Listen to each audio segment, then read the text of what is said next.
Southeast Asian countries, including Indonesia and Malaysia, convened a meeting as ASEAN grapples with the challenge of establishing its pivotal role in the region.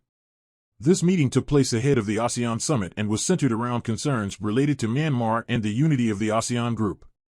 Indonesian authorities stressed the importance of ASEAN not getting entangled in major global power conflicts, emphasizing the Myanmar crisis and China's assertiveness in the South China Sea. President Joko Widodo of Indonesia underlined the necessity of adopting a long-term strategy that prevents the region from becoming a battleground for external rivalries.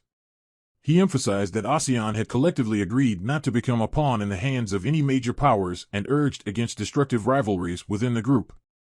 Malaysian Prime Minister Anwar Ibrahim echoed Indonesia's sentiments, cautioning against divisive actions from major global players. Following the ASEAN Summit, discussions with Beijing, Washington, and other influential nations were scheduled to take place at the East Asia Summit, with Vice President Kamala Harris representing the United States. The U.S.'s participation in this summit underscores its efforts to counter China's influence, particularly in the South China Sea, a crucial global trade route. Vice President Harris reiterated Washington's support for regional allies in the face of intimidation, building upon previous visits to countries such as Singapore, Vietnam, and the Philippines.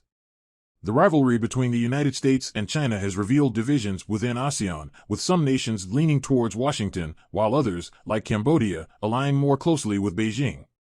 U.S. officials and analysts view China's assertiveness in the region as an opportunity for the United States to strengthen its alliances. The primary concerns of leaders meeting in Jakarta centered on China's influence in the region and the ongoing conflict in Myanmar. Indonesian Foreign Minister Retno Marsudi stressed the importance of ASEAN's role in promoting peace, stability, and prosperity in the region.